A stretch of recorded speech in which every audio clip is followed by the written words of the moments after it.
Bismillahirrahmanirrahiim. Kulan wacan oo wanaagsan ku soo dhawaada daawadayaal warqodobada ku daawan doontaan waxaa ugu dooroon Sheekh Shariif oo qorshe culus ka wada dalka Jabuuti, gudoomiyaha gobolka oo fariin qalqalgelisay u diray gudoomiyaasha degmooyinka isagoo ku dhaartay in dhawaan gudoomiyaasha degmooyinka ka dhigi doonaan saraakiil militari ah oo cadbilayaashooda wata. Kenya oo dhaqan gelisay heshiiskii dhawaan ay kala saxiixdeen madaxweynayaasha Soomaaliya iyo Kenya. dani oo imaaraadka ku qanciyay inay sii wadaan qandaraaskooda BDG.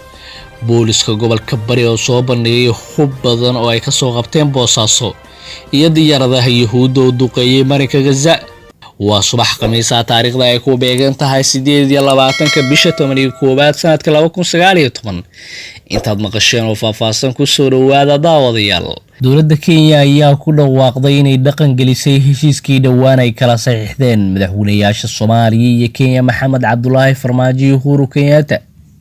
qoraal ka soo baxay wasaaradda arrimaha dibadda dowladda Kenya ayaa lagu sheegay in dowladda Kenya ay si rasmi ah u dhaqan gelisay heshiiskii ay madaxda labada dal ku gaareen magaalada Nairobi 14 November ee sanadkan. sida lagu sheegay qoraalkan, waxay dowladda Kenya bilowday inay joojiso duulimaadyadii sida tooska ah uga soo baxayay magaalada Muqdisho inay soo maraan magaalada Wajeer ee gobolka Waqooyi Bari ee dalka Kenya, iyo in sidoo kale diblomaasiyiinta Soomaaliyeed iyo xildhibaanada dowladda Soomaaliya ay dalku galka Kenya ka qaataan marka ay tagaan dalka Kenya.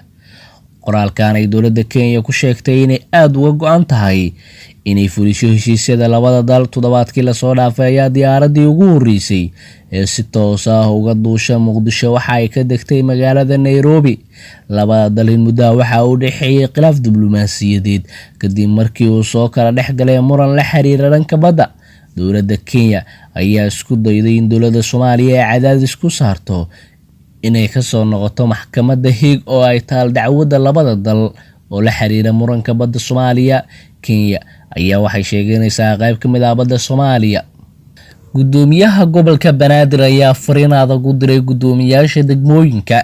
gudoomiyaha gobolka Banaadir Cumar Maxamuud Maxamed Filish ayaa waxa uu ka qayb galay kulan looga hadlayay amniga caasimadda oo ka dhacay degmada Daynile.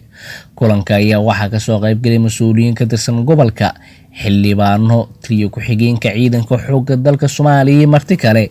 gudoomiyaha iyo saraakiishii ka socotay taliska xoogga dalka Soomaaliya ayaa isla falanqeeyay muhiimadda amniga caasimadda u leeyahay xasiloonida dalka, iyagoo isku raacay in la dardargeliyo howlgallada looga sifeynayo kooxaha argagixisada deegaanada labada Shabeelle ee deriska la ah Muqdisho. Doqa Muqdisho ayaa tilmaamay in xoreynta labada gobol Shabeellada Dhexe iyo Shabeellada Hoose ay muhiimad weyn u leeyihiin deganaanshaha caasimadda, loona baahan yahay in si buuxda loo xaqiijiyo amnigooda. gudoomiyaha gobolka ayaa sheegay in gudoomiyihii degmadiisa Al-Shabaab inta dil ka geystaan baxsada uu xilkiisa weyn doono, xilkaasna loo magacaabi doono sarkaal militari ah oo ciidankiisa wata. hadalkaas ayaa aad u qalqalgeliyay gudoomiyaashii madasha fadhiyay. maamulka gobolka Banaadir ayaa ku howlan maalmihii dambe sidii loo dardargelin lahaa amniga caasimadda si bulshada ku nool Muqdisho xasilooni u helaan, isla markaana looga hortago falalka ay kooxaha argagixisadu u maleegayaan shacabka Soomaaliyeed. hadalka gudoomiyaha ayaa imaanaya iyadoo Muqdisho ay dilal ka geystaan shakhsiyaad degmooyin kala duwan ee gobolka Banaadir, inkastoo maalmihii la soo dhaafay ciidamada amniga ay ku guuleysteen inay gacanta ku soo dhigaan shakhsiyaad dilal ka geystay magaalada caasimadda ee Muqdisho. markaana Jabuuti, hogaamiyaha madasha xisbiyada qaran ahna hogaamiyaha xisbiga Himilo Qaran Sheekh Shariif Sheekh Axmed iyo wafdi ballaaran oo hogaaminayo ayaa gaaray dalka Jabuuti, waxaana uu kulan halkaas kula qaatay madaxweynaha Jabuuti Ismaaciil Cumar Geelle. wafdiga oo horkacayay madaxweynihii hore ee dalka Sheekh Shariif Sheekh Axmed ayaa safarkiisa waxaa ku weheliyay xogayaha arrimaha dibadda Himilo Qaran Senator Ilyas Cali Xasan iyo Danjire Cabdirasaaq Shoole. kulanka oo qaatay saacada ayaa waxaa looga hadlay doorashada soo socota ee lagu wado in Soomaaliya ka dhacda marka la gaaro sanadka 2021. kulankan ayaa waxaa goobjoog ka ah safiirka Jabuuti ee Soomaaliya Ambassador Aadan Xasan Aadan iyo Danjire Cabdirasaaq Shoole oo kamid ah xubnaha sarsare ee xisbiga. Sheekh Shariif ayaa kulanka kadib soo saaray qoraal uga hadlayo waxa ay labada dhinac uga wada hadleen kulankii ay yeesheen. waxaan soo gaarnay dalkan walaalahanahay Jabuuti iyadoo aan kulan gaara la qaadanay madaxweyne Ismaaciil Cumar Geelo oo weeliyay safiirka Jabuuti Soomaaliya Ambassador Aadan Xasan Aadan. waxaa kulanka igu weeliyay xogayaha arrimaha dibadda xisbiga himilo qaran Senator Elias iyo xubno kale uu ka mid yahay Danjire Cabdirasaaq Shoolo oo ka mid ah xubnaha sare ee xisbiga. waxaan ka wada hadalnay Ismaaciil Cumar Geelo xaaladii ugu dambeeyay dalka iyo amniga oo aan warbixin ka siinay aragtida himilo qaran ee dhismaha dowladnimada iyo doorashada la filayo 2020 iyo 2021. dalkan walaalanaanay Jabuuti iyo shacab waxaan uga mahadcelinayaa markasta doorka muuqda ee dib u dhiska dowladnimadu burburtay ay ka qaataan sidii ay u soo taagi lahaayeen tiirarka dowladda Soomaaliya. madaxweynaha maamulka Puntland Siciidan ayaa dowladda Imaaraadka ku qanciyay inay sii wadaan qandaraaska PDG.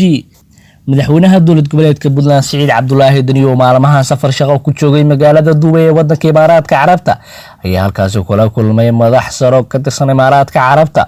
madaxweynaha ayaa la xaqiijiyay mas'uuliyiinta Imaaraadka ku qanciyay inay sii wadaan qandaraaska shirkadda PDG oo dowladda Imaaraadku ay adeega iyo saadka u soo marin jirtay ciidanka badda Puntland. dowladda Imaaraadka Carabta ayaa bishii Juun ee sanadkan logistikadii ay ciidanka badda Puntland u soo marin jirtay shirkadda PDG hakisay kadib markii khilaaf baan uu soo kala dhexgalay saamileydii ku mideysnaa PDG isla markaana uu qalqal ku yimid hawlihii shirkadaasi. sidoo kale saraakiisha Imaaraadka ayaa waqtigaas ku anjabay inay gebi ahaanba qandaraaska kala laaban doonaan shirkadda PDG kadib markii la xallin waayay khilaafka u dhaxeeya saamileyda ku mideysan shirkadda. balse madaxweynaha Puntland ayaa sida la sheegay mas'uuliyiinta waxa xaqiijiyeen xal rasmi ah laga gaaray khilaafka u dhaxeeya saamileyda PDG isagoo ku qanciyay si wadaan qandaraaska PDG ee taakuleynta ciidanka badda Puntland. wararku waxay intaa ku darayeen madaxweynuhu safarkiisa soo gabagabeyn doono sida la filayo maalinta berri ah wuxuuna maalinta Sabtida dib ugu soo laaban doonaa Garowe ee caasimadda Puntland. booliiska gobolka Bari ayaa soo bandhigay hub ay ka soo qabteen gudaha Boosaaso. taliska qaybta booliiska gobolka Bari ayaa magaalada Boosaaso ee xarunta ganacsiga Puntland ku soo bandhigay hubka garneelada gacanta laga tuuro ciidanka booliisku ay ka soo qabteen gudaha magaalada. taliyaha booliiska gobolka Bari Gaashaanle Sare Xuseen Cali Maxamuud oo ka warbixiyay hubka ay soo bandhigeen ayaa sheegay in howlgalo ciidanka booliisku ka sameeyeen xaafadaha Boosaaso ay suuro gashay in ay soo qabtaan garneelada gacanta laga tuuro kuwaasi oo kooxihii sitay ay ka carareen. taliyaha ayaa tilmaamay in kooxaha argagixisaha hubkan ku qarinaysay xaafad ka tirsan Boosaaso ay banaanka u soo saareen dabadeedna luuqyada cidla ah uga carareen kadib markii ay ogaadeen ciidanku baaritaan ku wadaan guryaha magaalada. sidoo kale taliyaha ayaa warbaahintu soo bandhigay dad la soo qabtay kuwa oo dhac iyo furasho gudaha Boosaaso ka waday gaar ahaan dhalinyaro ku eedeysan inay habeenkii dhac u geysan jireen shacabka magaalada Boosaaso. dadka ku eedeysan dhaca iyo furashada dadweynaha ayaa qaarkood lagu soo qabtay khamri iyo maanduuriyaal kale oo ay adeegsan jireen waxaana taliyuhu sheegay in dhowaan sharci la horkeeni doono. maamulka gobolka Banaadir iyo hay'adaha ammaanka Muqdisho ayaa warbaahinta u soo bandhigay rasaasta qoriga hubiyaha yaalada kale oo qarxa loo adeegsado duugoobay. hubkan ayaa waxaa laga soo helay guri ku yaal degmada Howlwadaag gobolka Banaadir gaar ahaan waaxda Xawataako. gurigan oo dhismo uu ku socday waxaa tagay mas'uuliyiin ka tirsan gobolka iyo saraakiil ka tirsan ciidamada booliiska. mas'uuliyiinta gaartay goobtan waxaa ka mid ah gudoomiye ku-xigeenka dhanka amniga iyo siyaasadda Maxamed Cabdulaahi Tuulax, gudoomiye ku-xigeenka dhanka maaliyadda gobolka iyo gudoomiyaha degmada Howlwadaag. gudoomiye ku-xigeenka dhanka amniga iyo siyaasadda gobolka Banaadir Maxamed Cabdulaahi Tuulax oo goobta kuwa hubkan lagu soo bandhigay ka hadlay ayaa sheegay in gurigan kolkii hore ay degnaa jireen dagaalamayaal ka tirsan Al-Shabaab. hay'adaha amniga Muqdisho ayaa marar badan sidaan oo kale soo bandhigay hub duugubay oo ay sheegeen in lahaayeen Al-Shabaab loona adeegsan rabay qaraxyo. markaana warkii dibadda, diyaaradaha Yuhuudda ayaa duqeeyay marinka Gaza. diyaaradaha dagaalka Israa'iil ayaa duqeymo ka geystay dhowr fariisin oo ay ururka Xamaas ku leeyihiin marinka Gaza kuwaas oo ay kaga jawaabayeen gantaalo lagu soo tuuray dhanka Falastiin. militariga Israa'iil waxay sheegeen bartilmaameedka weerarkoodu uu ahaa dhowr xarun oo ku yaal koonfurta marinka Gaza. ugu yaraan waxaa la duqeeyay 2 xarun oo xarunta Xamaas ay leedahay ka mid ah iyo hal xarun oo ay leedahay kooxda Islaamiga Jihaad oo Xamaas xiriir la leh. weerarada dhanka cirka ah ee marinka Gaza ayaa imaanaya wax yar kadib markii ra'iisul wasaaraha Israa'iil Benjamin Netanyahu uu ku hanjabay inuu ka jawaabi doono weerar walba oo lagu soo qaado. daawadayaal waa naga intaa warkii aad kala socoteen. haddii aad nagu cusub tahay fadlan daawada subscribe channelkan.